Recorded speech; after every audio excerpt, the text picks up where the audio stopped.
Amigos, temos conosco nosso companheiro Hélio Tinoco, que tem muito contribuído na divulgação da doutrina espírita e hoje nos presenteia com o tema "Que fazemos de Jesus?".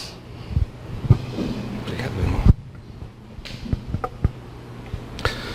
Queridos companheiros, queridas companheiras, aqui da Sociedade de Estudos Espíritas, irmão Tomé, companheiros de outras casas que porventura nos visitam nessa noite, e em especial aqueles que aqui vêm pela primeira vez.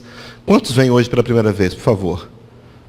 Sejam bem-vindos a essa casa de Jesus, sejam acolhidos, que nós possamos ter todos uma noite muito especial, uma noite de reflexão, que possa nos levar a um encontro conosco mesmos, para que possamos, redefinindo conceitos, repensando nossos posicionamentos, sairmos daqui com o coração cheio de paz e esperança, no desejo de continuarmos trilhando o caminho do aprendizado do amor, através do exercício do bem e da caridade. Possam, então, os benfeitores espirituais da equipe do irmão Tomé, que conhece os nossos corações, sabe dos nossos anseios e dificuldades, que possam eles, através de mim, estabelecer aqui uma linguagem simples, a linguagem do coração, a fim de que o consolo, o amparo e o esclarecimento de Jesus possam acolher a todos nós, encarnados e desencarnados. O tema que nos foi proposto: o que fazemos de Jesus? Meus irmãos, é uma pergunta. Talvez nós pudéssemos desdobrar essa pergunta para um entendimento mais claro. O que fazemos de Jesus significa o que temos feito de Jesus, significa ainda mais o que temos feito com o seu evangelho de paz e de redenção, com o seu evangelho de amor que ele próprio quis vir ao planeta para nos pregar, para nos ensinar, para nos dar subsídios, para que tivéssemos um caminho próprio para seguirmos em conquista da paz pessoal, do equilíbrio, da harmonia e, em consequência disso, da felicidade. O que temos feito do seu evangelho? Nós percebemos que o tempo do verbo, então, fazemos, é o tempo do presente, é o presente do indicativo, falando do momento agora. Meus irmãos, esse é o nosso momento mais importante na nossa vida. É o único momento que nós podemos fazer mudanças, repensar decisões, tomar novas escolhas, ser mais flexíveis. Tudo que passou daqui para trás é imutável. É importante? Sim, importante.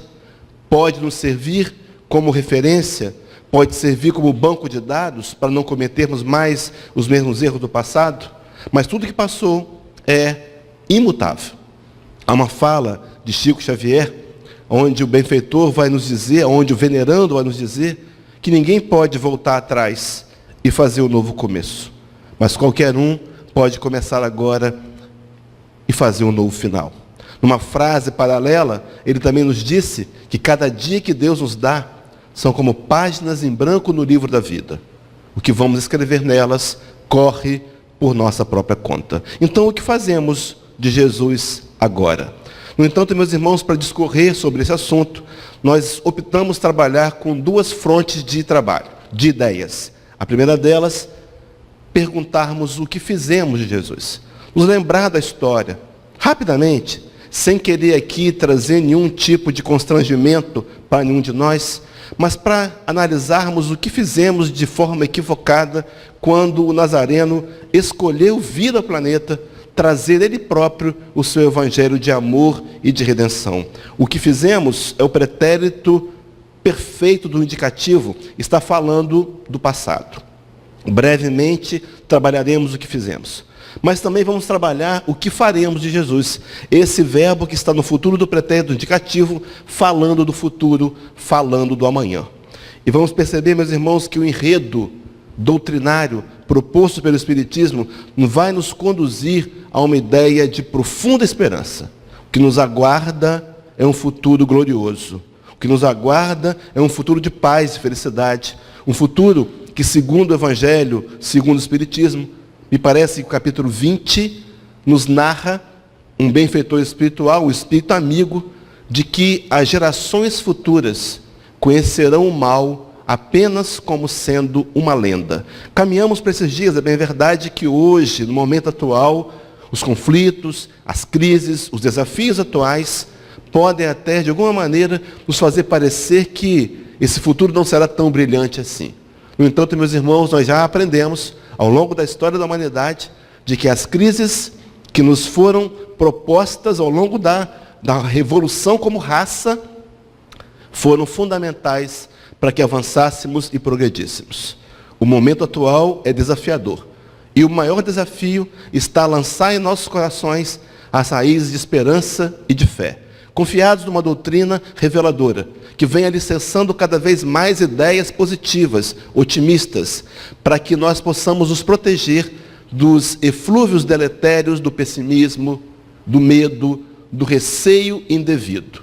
Estamos sob o comando de Jesus de Nazaré, o governador do nosso planeta. E o futuro que nos aguarda, meus irmãos, vamos mostrar ali algumas passagens, é um futuro esperançoso e de muita luz e de muito amor para cada um de nós. Mas então, trabalhando as 3 fases, a primeira pergunta seria: o que fizemos de Jesus? Meus irmãos, há uma narrativa de João Evangelista, no livro que ele registra a história de Jesus, que ficou conhecido como Evangelho segundo João. No capítulo 1, o versículo de número 11, há uma fala que muitas vezes a interpretação da teologia não nos consegue trazer a realidade dessa frase. Já contei isso aqui algumas vezes para os companheiros, já fui evangélico por 2 vezes nessa busca de encontrar Jesus. E esse versículo eu sempre achei que ele estava errado. A interpretação, a redação estava errada. O versículo que eu me refiro é esse que diz: veio para o que era seu e os seus não o receberam. Eu procurava nos registros das traduções, eu imaginava que o texto correto seria: veio para os que eram seus, e esses que eram seus não o receberam. Eu imaginava que fosse isso, e não conseguia uma compreensão clara. No entanto, meus irmãos, com conhecimento espírita, eu vim entender que esse que veio, Jesus, para o que era seu, veio para o seu planeta. O planeta que Deus lhe deu, para que ele se tornasse governador, fosse um dos construtores principais, para que nós, espíritos, pudéssemos mais tarde vir habitar e começar a nós mesmos nossa própria caminhada em direção à conquista da paz e da felicidade. Ele é o governador. Ele está na direção dos orbes, e dentre vários orbes, este o nosso planeta, em quem temos que confiar. No entanto, meus irmãos, ele veio para o que era seu, e nós, os seus, não o recebemos. Talvez de forma voluntária ou equivocada, ou mesmo conduzido pelos religiosos da época, que se sentiram feridos nos seus brios com relação a uma doutrina nova que era apresentada por Jesus, a doutrina que revogava tão somente a justiça para implantar a lei de amor, nós o rejeitamos. E essa rejeição nos levou, em algum momento, a decidir matá-lo. Uma passagem paralela a essa, agora no registro de Lucas, também vai narrar uma fala de Jesus. O capítulo é o 13, o versículo 34. Conta que Jesus teria terminado a tarefa do dia, a tarefa de pregação do seu evangelho, da Boa Nova, curado algumas pessoas, trabalhado efetivamente na lei de amor, e no final daquele dia ele subiria até uma pequena montanha em Jerusalém, para ali reservar um momento de solitude para orar. Meus irmãos, eu fico pensando, abrindo um parênteses aqui, se Jesus, que é o governador do planeta, um espírito de imensa evolução moral, que nós não podemos sequer tentar aquilatar esse valor, precisava de momentos de recolhimento para oração, para enfrentar o desafio da crucificação. Imaginemos nós, humanos normais, ainda em evolução, ainda limitados, necessitamos também de ter um compromisso, não com as pessoas, mas com a gente mesmo, não com a instituição, nem mesmo com Jesus, mas com cada um de nós mesmos, de reservar momentos durante o dia para dedicarmos à prece e a ouvir do alto forças para permanecermos firmes na caminhada, otimistas, esperançosos, para conquistar a paz e a felicidade. Mas ele sobe até aquela montanha, e ao final da tarde, ele começa a enxergar Jerusalém do alto. E os primeiros lampiões, as candeias, as lamparinas começam a ser acesas nas casas. E aquele vento suave fazia com que aquelas luzes se transformassem num balé. E ele exala uma frase extremamente triste. Ele diz assim, acompanhe comigo na tela, meus irmãos. Jerusalém, Jerusalém, que mata os profetas e apedreja os que te são enviados. Quantas vezes quis eu ajuntar os teus filhos, como uma galinha ajunta os seus pintinhos debaixo das asas, e vós não o quisestes. O amor maternal de Jesus, esse amor de mãe, que nós sabemos que é o que mais se assemelha ao amor divino, como que uma galinha que protege, que aquece, que conforta, que protege, defende, que ampara os seus pequenos filhotes. Mas nós não o quisemos. Talvez voluntariamente alguns de nós, outros levados pela massa, pelas ideias coletivas, talvez sem pensarmos muito. Meus irmãos, fato é que nós crucificamos Jesus. E essa narrativa, no livro de Marcos, capítulo 15, os versículos de 1 a 17, vai narrar para a gente Jesus perante Pilatos.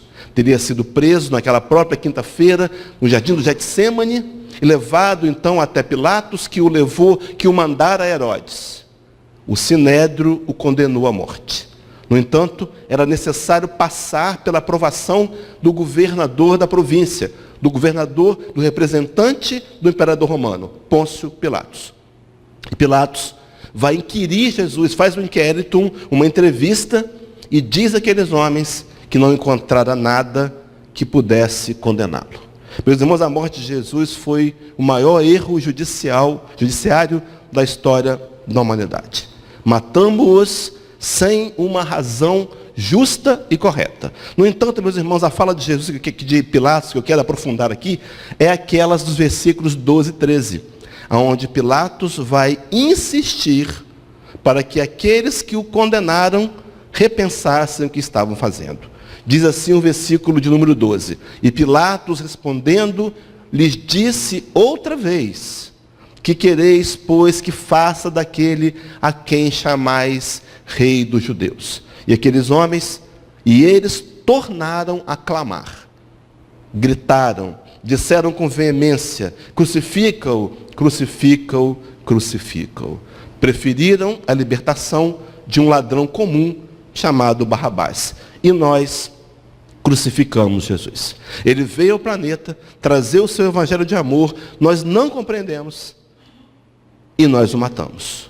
Em nome de uma justiça humana falha. Meus irmãos, como se não bastasse a crucificação, mais tarde, já com a igreja organizada, no ano 300 da era cristã, o imperador romano, Constantino, teria nos levado num projeto de envolvimento, onde nós cristãos, naqueles dias, aceitamos encargos, ganhos imediatos, levados pelo nosso desejo de poder, pela ganância e pela vaidade.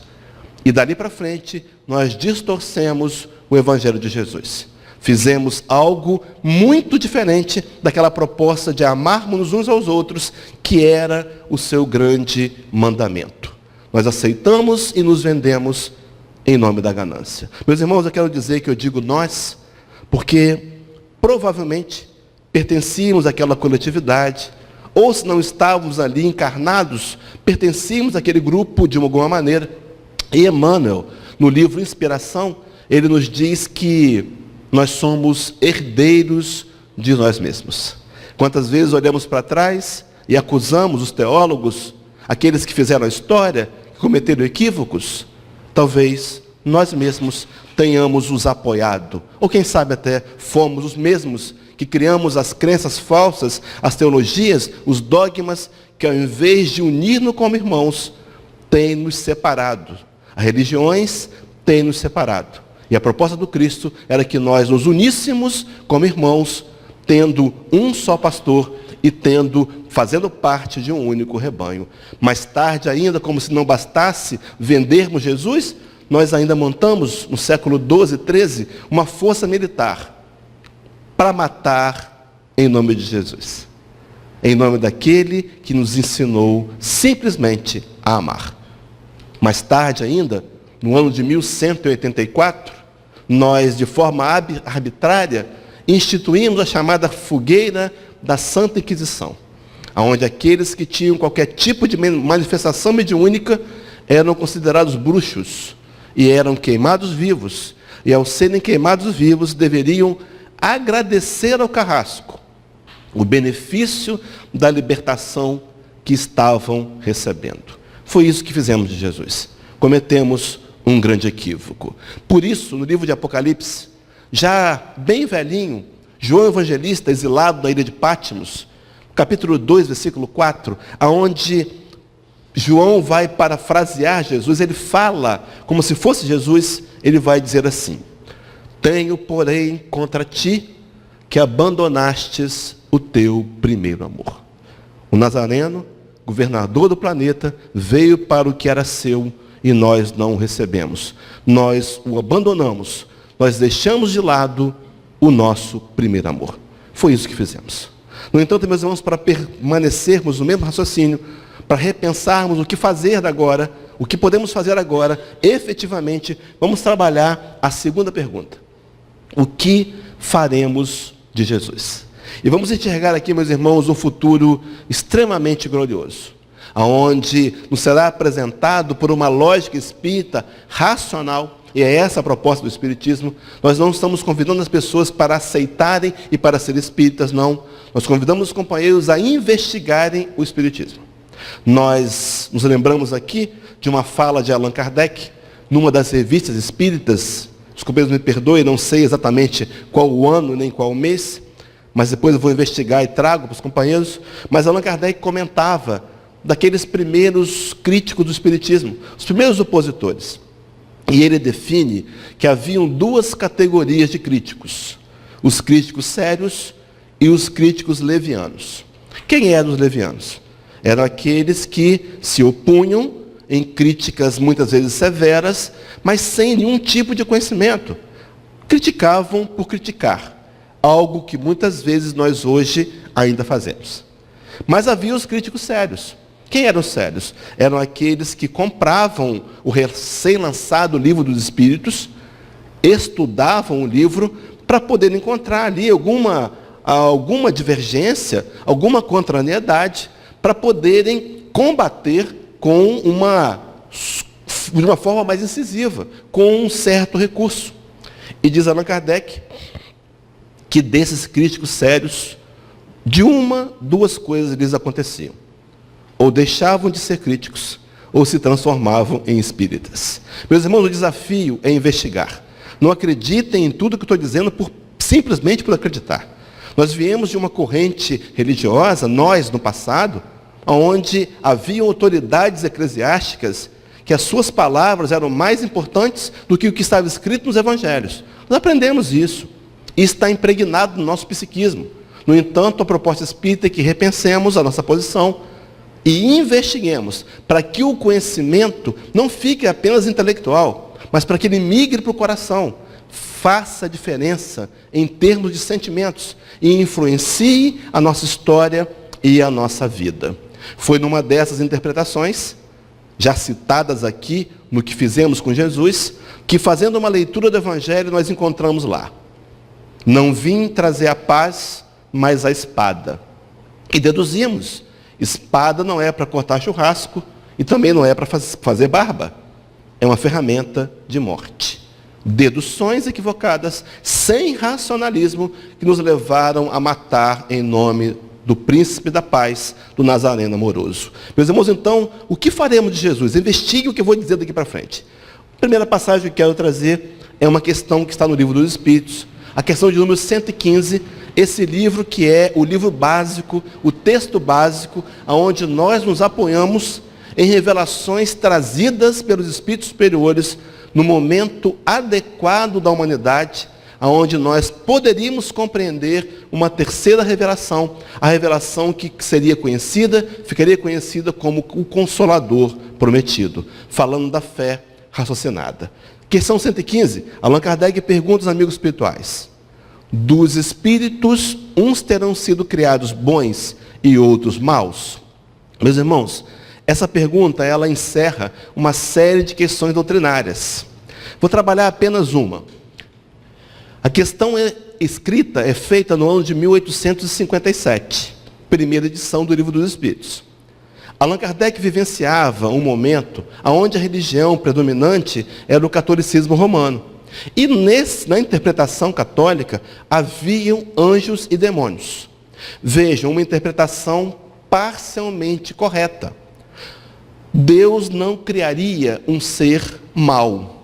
Ele não criaria um ser que ele mesmo condenaria a um inferno eterno de sofrimentos que não terminam. Essa interpretação era uma lógica da teologia, sim, porque nós víamos os médios que tinham outros nomes, os videntes, viam espíritos iluminados e viam também espíritos infelizes, irmãos nossos que um dia vão militar no caminho do perdão e do amor. A interpretação fragmentada era que eram anjos e demônios. Então Allan Kardec pergunta aos amigos espirituais, aproveitando a oportunidade, Deus teria criado espíritos bons e maus? Observem a resposta dos amigos espirituais. Deus criou todos os espíritos simples e ignorantes.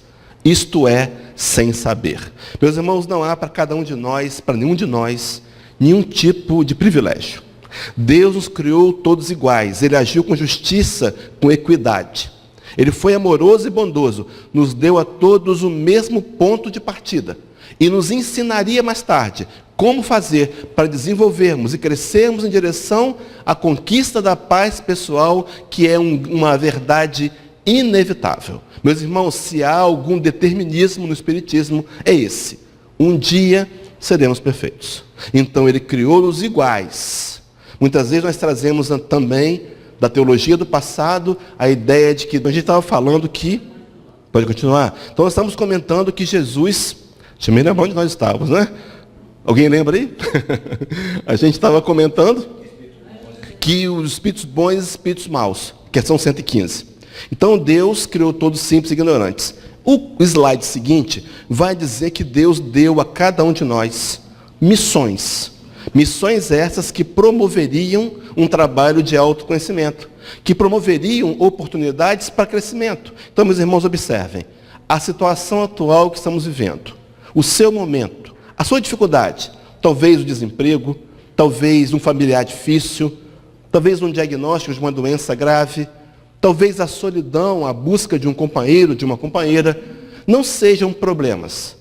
Talvez sejam desafios, talvez sejam para cada um de nós oportunidades para crescer. Porque é através do exercício, do esforço, que nós vamos construindo e conquistando a perfeição moral.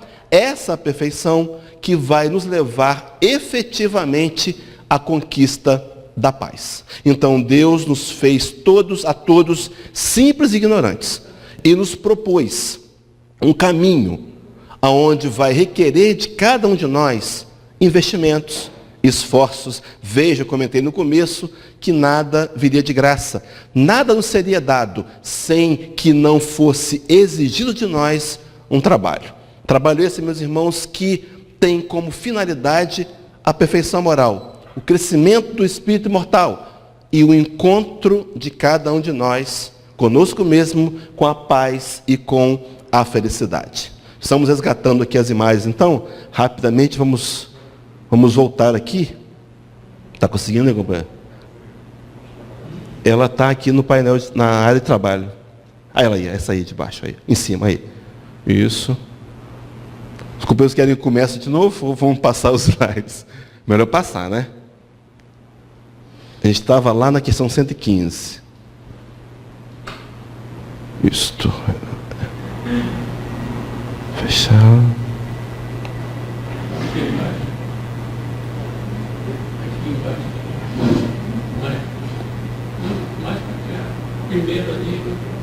Aqui, ó. Isso. Cadê? Então, vamos lá. Está funcionando? Aí foi. Então vamos lá, rapidamente.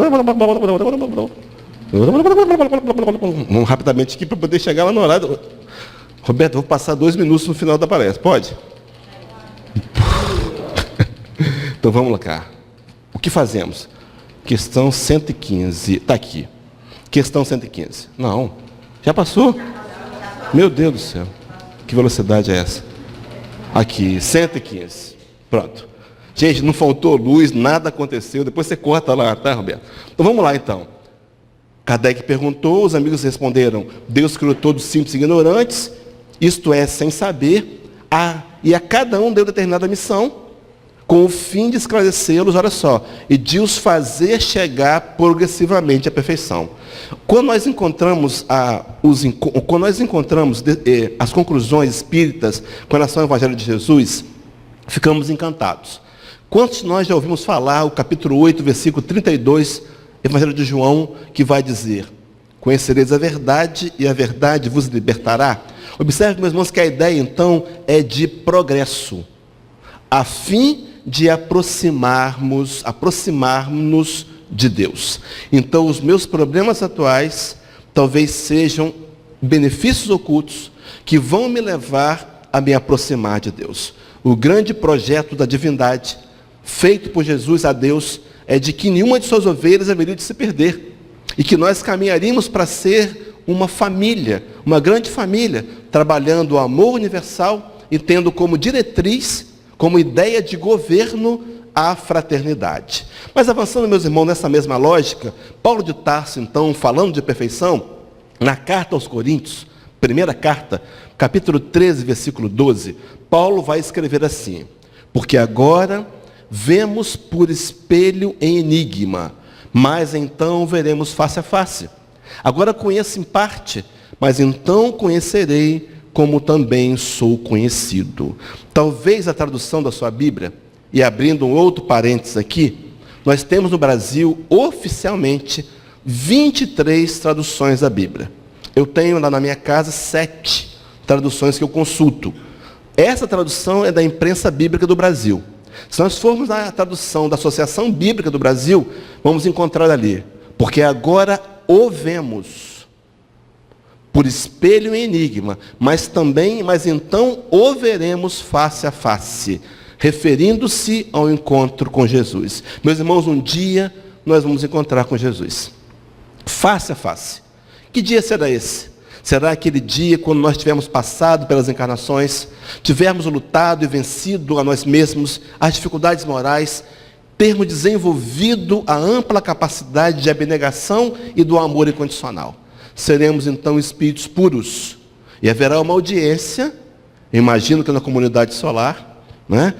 Uma luz intensa, um corredor de nuvens, pétalas de flores desconhecidas, muito bem, com aroma, com cheiro delicioso, e vamos ser chamados para poder encontrar e ver Jesus face a face. Eu imagino, meus irmãos, que será para cada um de nós a maior das maiores de todas as recompensas: encontrar e ver o Nazareno. No entanto, meus irmãos, observe o que Paulo faz no pensamento continuado. Capítulo 2, carta aos Filipenses, de 5 a 11. Paulo vai dizer assim: de sorte que haja em vós o mesmo sentimento que houve também em Cristo Jesus, que sendo em forma de Deus, não teve servo, humilhou-se até a morte, e morte de cruz. Meus irmãos, essa vaidade, esse orgulho, muitas vezes fantasioso, tem nos feito fracassar a muitos. Temos perdido muitos bons trabalhadores, porque começam a acreditar que são indispensáveis, que são criaturas especiais, e começam a militar na vaidade, no auto-encanto, e se afastam da nutrição espiritual, essa sim, que os tem mantido e conservado como bons trabalhadores de Jesus. Mas ele disse então, tomou a forma de servo. Meus irmãos, Jesus veio ao planeta para ser o nosso exemplo, para nos apresentar a sua forma de lidar com a vida.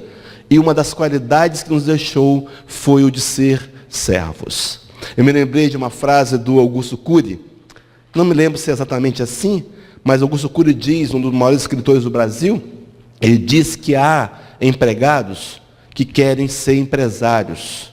Há empresários que querem ser políticos, há políticos que querem ser reis, e há reis que querem ser deuses. No entanto, aquele que ficou conhecido como sendo filho de Deus, quis ser servo. Ele diz certa vez, o Filho do Homem não veio para ser servido, mas veio era a morte de cruz. Ele aceitou a crucificação. Poderia não ter aceitado. Poderia ter aberto mão, sim, mas preferiu aceitar. Sabe por quê, meus irmãos? Para nos dar o exemplo do sacrifício. Não há dor que não passe. Não há dificuldade que não passe. No capítulo 30 do livro Boa Nova, Maria de Nazaré, mãe de Jesus, morando em Éfeso, numa pequena choupana no alto da colina, ela vai receber ali aqueles transeuntes, aqueles homens infelizes, humilhados, sofredores. E ela começa a consolar aqueles homens falando do Evangelho de Jesus. Ela conta histórias do Evangelho. E no final, ela deixava registrado assim: filho, filha, tudo passa, tudo passa. O que não pode passar é o desejo da construção do reino de Deus em nossos corações. Meus irmãos, a gente está comemorando o Natal de Jesus. Será que o meu coração é um coração manjedoura? Será que eu estou aberto para receber Jesus? Ou meu coração tem sido o coração cruz? Sim, porque muitas vezes temos sido aqueles que ainda condenam Jesus, que gritam, crucificam. Ainda temos sido aqueles que muitas vezes traem, negam, esbofeteiam, cospem, impõem coroas de espinhos, porque sabemos o que temos que fazer de Jesus, mas ainda preferimos não fazer. Meus irmãos, a nossa luta é a mesma. O império do egoísmo de um lado, e o Evangelho de Jesus desafiador do outro. Não é fácil ouvi-lo, não é fácil abrir mão de nós mesmos. Ele nos convidava a amar inimigos. Meus irmãos, isso não é fácil. Amar inimigos não é fácil. Ele nos convidava a ser servidores. Ele nos convidava a repensar o nosso nível de amor. Falava em amor incondicional. Falava em sermos pacíficos e mansos. Falávamos em ser justos e honestos. Não é fácil. O Evangelho não é fácil. No entanto, meus irmãos, é a nossa luta. Ele não nos convidaria a uma luta impossível de realizarmos. Voltamos aqui com a nossa tela. Vamos lá. Nem sei mais onde eu estava, mas eu vou me encontrar aqui. Será que vai ligar? Ou deu algum... Ligou lá. Vamos continuar, meus irmãos. Daqui a pouco eu volto para cá. Então, nós estamos diante de um desafio possível de realizar. O desafio de enfrentar nós mesmos e desenvolver e trabalharmos em direção ao alcance da nossa conquista moral e espiritual. Estou lendo aqui. Esse texto que nós comentávamos, do livro dos Efésios, está ali, do livro de Filipenses, no final dos 2 versículos que eu não citei ainda, ele vai dizer, com relação a aceitar a missão, Paulo vai dizer com relação a Jesus. Pelo que também Deus o exaltou soberanamente, e lhe deu o nome que é sobre todo nome, para que ao nome de Jesus se dobre todo o joelho dos que estão nos céus, na terra e debaixo da terra. Para que ao nome de Jesus e toda língua confesse que Jesus Cristo é o Senhor, para a glória de Deus Pai. Meus irmãos, quando eu conheci o Evangelho através da doutrina evangélica, eu imaginava essa cena diferente do que eu conheço hoje. Eu imaginava um Jesus que retornaria ao planeta forte, musculoso, guerreiro. E ele ia obrigar a todos a se dobrarem os joelhos diante dele. E reconhecer forçosamente que ele era o Senhor. No entanto, meus irmãos, a doutrina espírita me ensinou que esse Jesus é impossível. Ele não pode ser assim, ele é amoroso. Mas haverá um momento da história que nós, voluntariamente, vamos nos render.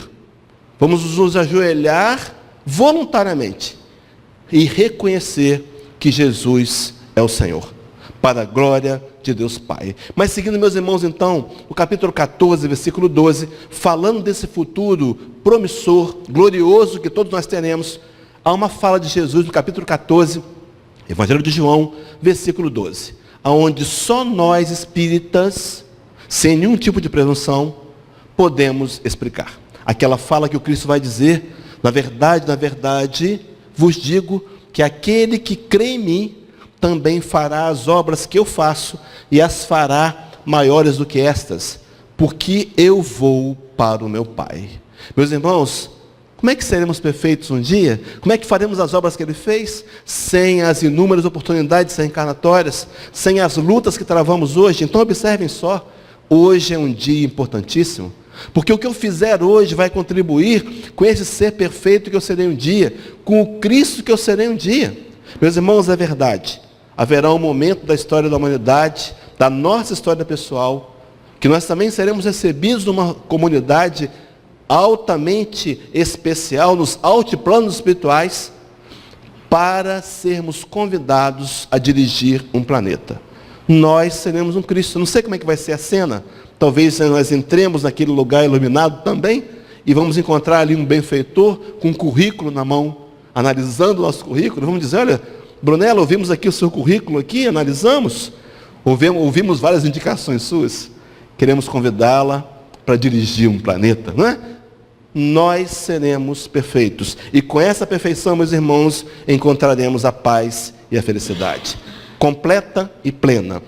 Então, o nosso futuro é de glória e de luz. Emmanuel, o benfeitor espiritual de Chico Xavier, no livro Caminho, Verdade e Vida, lição 108, ele vai dizer: a expressão melhor te é entrar na vida. Os companheiros lembram dessa passagem do Evangelho, onde há uma narrativa de Jesus, onde ele vai dizer que se o teu olho esquerdo te escandaliza, tira-o, arranca-o fora, lança para longe de ti, porque melhor é entrar na vida com apenas um olho do que perdê-la com os dois olhos. Conhece? Lembra dessa passagem? Aqui Emmanuel fala sobre ela e está dizendo: a expressão melhor te é entrar na vida representa a solução fundamental. Acaso não eram os ouvintes pessoas humanas? De que vida ele falava? Completa Emmanuel dizendo: travou eu. Acho que travou o. Então, tem que tirar o mouse para cá, ó. Aí. Hoje tá, o negócio tá. Vamos orar, meus irmãos, vamos orar.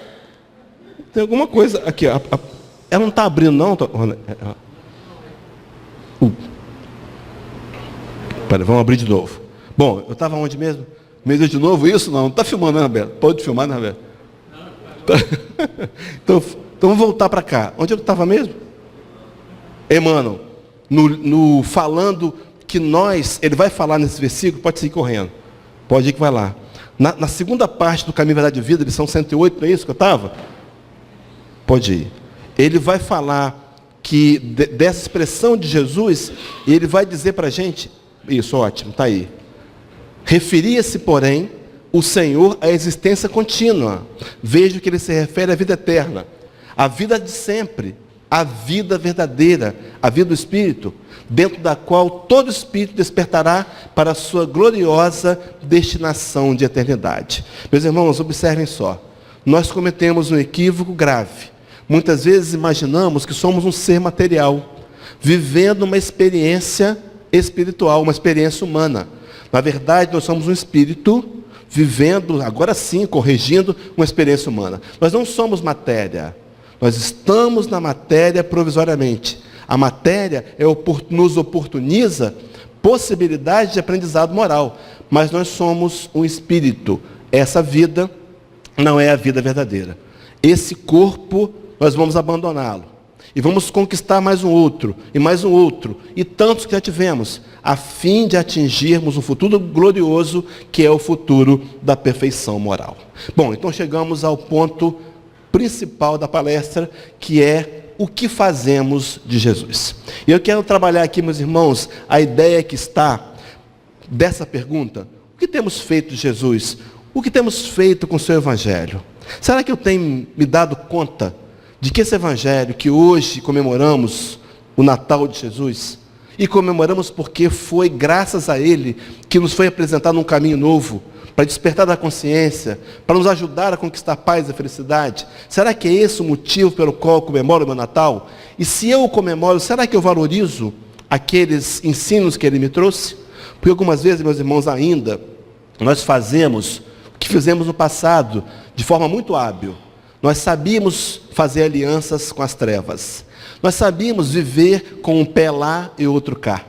Nós éramos muito bons religiosos, mas éramos muito pouco espiritualizados. O nosso momento de evolução da humanidade, queridos, é de uma busca honesta pelo encontro com Deus. Nós já sabemos que a matéria por si só não vai matar a sede da alma. Nós já nos frustramos várias vezes quando tentamos pela matéria matar a sede da alma e não conseguimos. A nossa geração é uma geração que está antenada, atenta para as questões espirituais. A minha sogra, minha esposa está ali, vem me acompanhando, a minha sogra é católica e frequenta uma igreja lá na Praia da Costa, a igreja do Perpétuo Socorro. Dia desses, e é muito comum, a gente acaba as palestras espíritas, vai para casa e passa a missa está acontecendo, porque ela começa às 7, a missa às vezes começa até mais tarde. Nós passamos do lado da igreja para ir para casa, a igreja estava cheia, tinha gente na rua, e estava chovendo, e tinha gente sem guarda-chuva. Eu fiquei pensando, o que levaria uma pessoa a assistir uma missa do lado de fora, em pé, com chuva? Meus irmãos, nós estamos atentos. Nós percebemos a carência que temos de nos aproximar de Deus.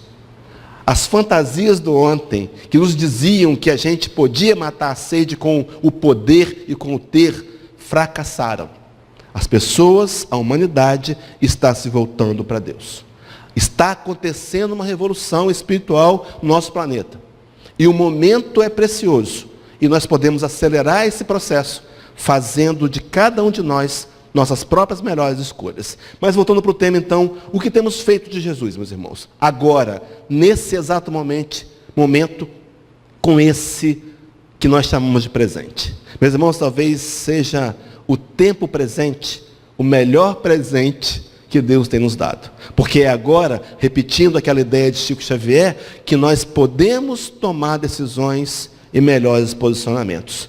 Há uma reflexão de Emmanuel também, no livro Pão Nosso, a lição de número 135, onde Emmanuel faz 3 perguntas. Acompanhe o raciocínio, meus irmãos. No balanço das atividades de cada dia, os discípulos deverão interrogar a si mesmos. Ele está falando para aqueles que se consideram ou que pretendem ser discípulos de Jesus. Deveriam interrogar-se todos os dias.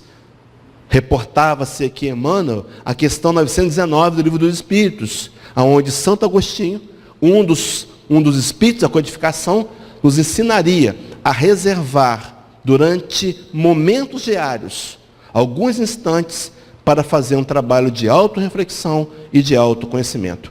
E perguntar, que fiz hoje? Primeira pergunta, acentuei os traços da criatura inferior que fui ontem? Meus irmãos, ainda muitas vezes estamos aqui pensando em fazer justiça com as próprias mãos. Estamos pensando em matar em nome de Jesus, cometer os mesmos erros de ontem. Porque ainda não conseguimos aproveitar todo o seu ensinamento. E não conseguimos ainda todas as vitórias espirituais. Bem-vindo à realidade. Sentimos raiva, sentimos ódio. Precisamos, detectando esse sentimento em nós, trabalhar honestamente para combatê-lo. Vejam, entender que temos sombras não nos fazem seres inferiores. Mostram a nossa realidade. Descobrir o passado, olhar para o passado, meus irmãos, é como alguém que olha pelo espelho retrovisor de um carro. Ele não vai vivenciar mais o passado. Ele não está mais lá. Mas a informação que ele traz de lá pode ajudá-lo a fazer conquistas hoje. Então ele está dizendo, será que eu acentuei hoje com a minha vida os traços do velho homem? Ou eu tenho trabalhado? Ou desenvolvi as qualidades elevadas do espírito que desejo reter amanhã? Meus irmãos, será que eu tenho repensado os meus conceitos? Será que eu tenho repensado sobre o perdão? Porque eu imagino que todos nós aqui já sabemos, entendemos intelectualmente a necessidade de perdoar. Nós sabemos disso. Mas por que muitas vezes ainda resistimos? Guardamos no coração um compartimento secreto, cheio de ressentimento, rancor, que estão nos matando. Há uma frase de William Shakespeare, famoso dramaturgo inglês, onde ele vai dizer que sentir ressentimentos é como tomar venenos e querer que o outro morra. Nós sabemos disso, mas por que não perdoamos? Será, meus irmãos, que eu tenho acentuado aos traços da criatura elevada que eu quero ser amanhã? É uma reflexão. Mantendo a linha de raciocínio, na questão 799, Allan Kardec vai perguntar aos amigos espirituais: de que maneira pode o Espiritismo contribuir para o progresso? Podíamos refazer essa pergunta. Meus irmãos, como é que o Espiritismo tem contribuído com o meu progresso? Como é que ele tem contribuído para que eu adquira a perfeição moral? Ele tem contribuído?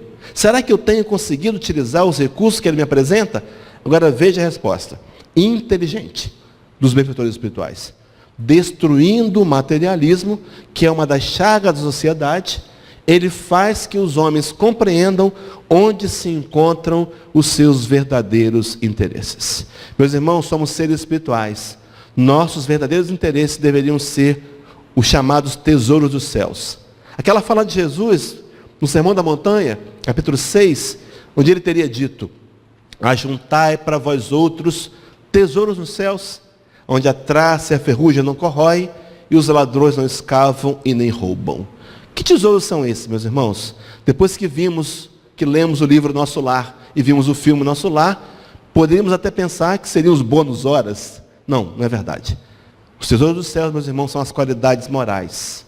Aprender a ser mais paciente, tolerante, amigo, honesto, ter compaixão, piedade, misericórdia, camaradagem, gentileza, valências que levaremos para a eternidade. Então, quando nós soubermos vencer o materialismo, que não somos seres materiais, nós vamos então encontrar onde estão os verdadeiros interesses. E completa dizendo: deixando a vida futura de estar velada pela dúvida, o homem perceberá melhor que por meio do presente lhe é dado preparar o futuro. Meus irmãos, aqui é o ponto alto da palestra. Por meio do presente lhe é dado preparar o futuro. Nós estamos diante de um momento preciosíssimo, queridos. Podemos sair daqui e voltar para casa apenas como quem ouviu uma palestra doutrinária. Mas podemos também voltar para casa desafiando a nós mesmos a fazer desse Natal, dessa noite de Natal, uma noite diferente. Quem sabe, meus irmãos, ter a ousadia de convidar a família reunida mais tarde a fazer uma leitura. Não importa a sua religião, faça uma leitura evangélica. Nós temos um livro chamado Fonte Viva. A lição 180 tem como título Natal. Leia essa passagem. Pode ser que alguns até achem estranhos. Há algo estranho, mas leia. E convide os que estão ali a fazer a oração do Pai Nosso, oração universal, ensinada pelo Cristo. Façamos o Natal, no nosso Natal, um momento de comemoração efetiva. E vamos dar a Jesus, o aniversariante, os parabéns. Quantas vezes, meus irmãos, passamos pelo Natal e esquecemos do próprio aniversariante? Deixamos de lado. É uma convenção, mas talvez nosso exemplo de mudança possa atingir os que ali estão. Nossa família, nós temos esse exemplo.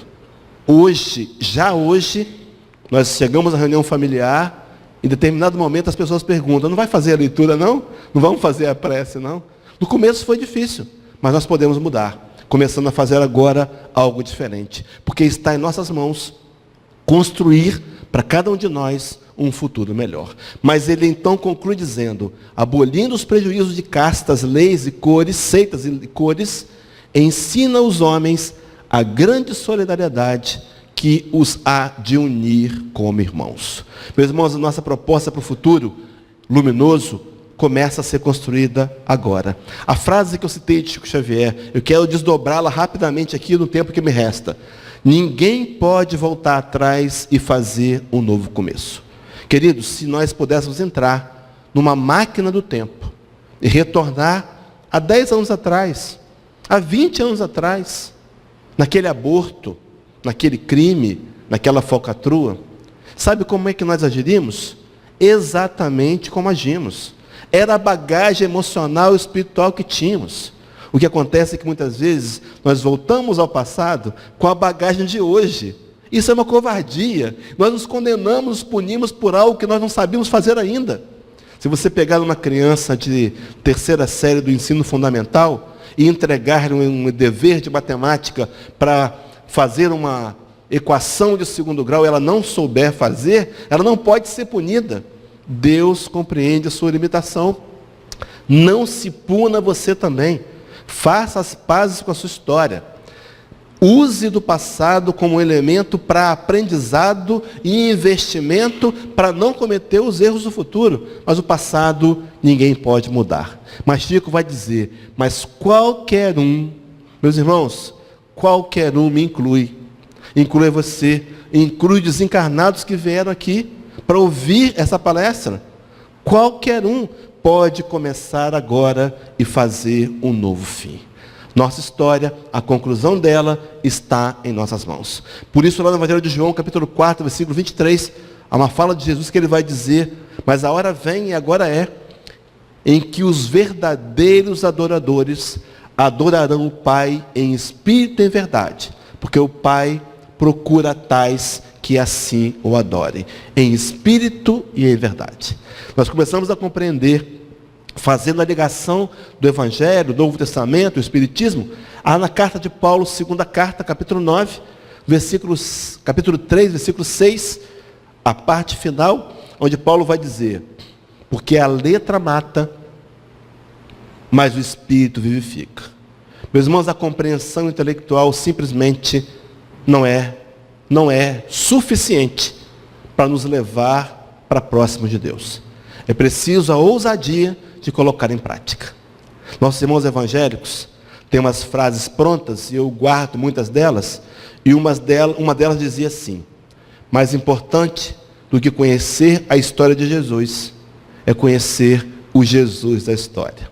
Viemos aqui nessa noite para nos intimizar com Jesus, para tentarmos entender esse espírito de autoquilate evolutivo que amou como nenhum outro amor, mas nós o rejeitamos naquele momento. No entanto, meus irmãos, os tempos passam, voltam de novo as oportunidades. Estamos aqui reunidos mais uma vez numa assembleia para repensar Jesus.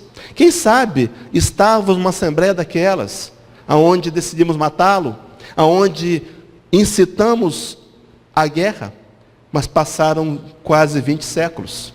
E mais uma vez estamos diante de Jesus, diante do Evangelho, para tomarmos uma posição. No entanto, meus irmãos, dessa vez, a nosso favor, a doutrina espírita, que é o Evangelho redivivo, que nos esclarece com imensa clareza, sem ser repetitivo, quais foram as palavras do Cristo e o que ele queria nos ensinar a cada um. Mas vamos seguindo para terminar então, capítulo 14, 21, Evangelho de Jesus, uma fala dura do Nazareno. Ele vai dizer, aquele que tem os meus mandamentos e os guarda, esse é o que me ama. E aquele que me ama será amado por meu Pai, e eu também o amarei e me manifestarei a ele. Na interpretação da teologia do passado, nós compreendimos um Deus que excluía pessoas e os abandonavam. Não é verdade. Todos nós, meus irmãos, somos amados por Deus. Todos nós. Não importa a nossa história, não importa a dificuldade que tivemos, Deus nos aceita e nos ama como somos. No entanto, quando eu guardo os mandamentos de Jesus, quando eu o guardo, Deus se manifesta. Ele se mostra, ele me motiva. E aí a gente podia fazer uma ligação entre aquele texto. A quem mais for dado, quem mais tem, mais lhe será dado. E aquele que não tem, até o que tem, será tirado. Quanto mais, meus irmãos, investimos na arte do aprendizado do amor, quanto mais nos dedicamos, quanto mais olhamos para o outro como irmãos, como mais nos esforçamos e sacrificamos a nós mesmos, abrimos mão do egoísmo e do orgulho, mais de Deus nós encontramos. É uma fórmula simples de compreender. Ama. Quanto mais amamos, mais a gente consegue aprender a amar. Quanto mais eu tenho atitude de amor através da caridade, mais eu consigo aprender a amar. Então, para terminar, meus irmãos, a pergunta de Pôncio Pilatos. Naqueles dias, que quereis, pois, que faça daquele a quem chamais Rei dos Judeus? Numa outra tradução da Bíblia, o que faremos de Jesus chamado o Cristo? Naqueles dias gritamos, crucificam, crucificam. E hoje, meus irmãos, nesse momento presente, onde Paulo de Tarso vai nos ensinar a fórmula, o que devemos fazer. Capítulo 6 de Gálatas, versículo 9 e 10. E não nos cansemos de fazer o bem, porque a seu tempo ceifaremos, se não houvermos desfalecido. Não nos cansemos de fazer o bem. Aproveitemos as oportunidades, meus irmãos, de olhar para aquele companheiro de jornada que nos infelicita, que nos censura, nos critica, como sendo nosso irmão adoecido, e orar por ele, e estender a ele as mãos, porque amar aqueles que nos amam é fácil fazer, mais ou menos. Mas amar os inimigos é o desafio. Façamos então, e completa então dizendo Paulo, então, enquanto temos tempo. Há uma passagem do livro Consolador, onde Emmanuel vai dizer, é o livro O Evangelho de Chico Xavier, o nosso irmão Carlos Bacelli. E há uma revelação lá que diz que a maior dor que um espírito imortal pode sentir é a dor de retornar ao mundo espiritual e perceber que perdeu tempo. Desperdiçou as oportunidades. Talvez aquele familiar difícil que hoje está conosco seja a dádiva de Deus. Eu pedi a Deus, Senhor, eu quero encarnar com ele, como meu familiar, para que eu possa estreitar os laços e desfazer os nós do passado. E agora eu estou rejeitando mais uma vez. Façamos o bem a todos, mas principalmente aos domésticos da fé. Vou terminar contando uma parábola de Jesus, registrada no capítulo 25 de Mateus, parábola que nós hoje conhecemos, e o Espiritismo nos esclarece de que se refere à separação do joio e do trigo, a separação daqueles que não se habilitarão a ficar nesse mundo de paz, regenerado, e que terão que ir para outros planetas, a exemplo dos capelinos, para lá darem sua parcela de contribuição e continuarem trabalhando na sua evolução em direção à perfeição moral. Mas a parábola diz que Jesus conta que um rei separou um grupo de homens à sua direita e um à sua esquerda.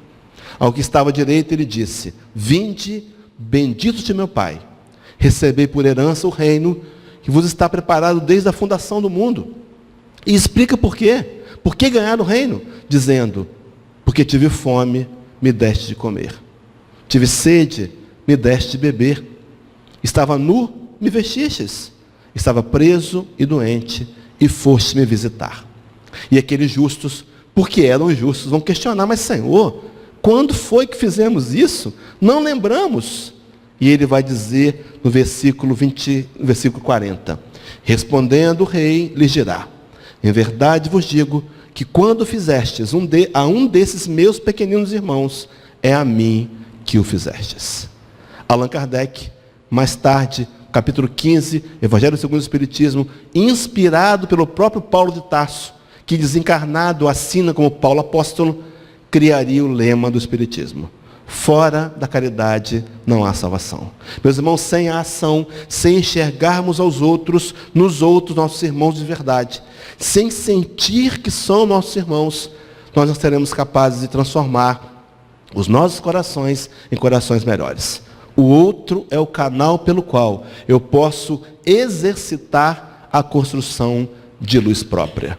Então, que a luz de Jesus, o Mestre amoroso, que naqueles dias nós condenamos, mas que hoje queremos honestamente acolher em nosso coração, que essa luz possa nos inspirar, para que nesse Natal e nos próximos dias, nós possamos refletir o que temos feito de Jesus e tomar a decisão pessoal de nos esforçarmos honestamente para nos tornarmos o que Allan Kardec chamaria de o homem de bem, no capítulo 17, versículo 3 do Evangelho segundo o Espiritismo, onde ele nos disse, em outras palavras, que será então o desafio para encerrarmos essa palestra. O homem de bem é aquele que hoje procura ser melhor do que foi ontem, mas amanhã ele haverá de procurar ser melhor do que foi hoje. Que seja esse, meus irmãos e irmãs, o nosso propósito, que dirige nossa história e impulsione a nossa vida, para que um dia possamos ser e ter a mesma luz do Nazareno. Muita paz, queridos.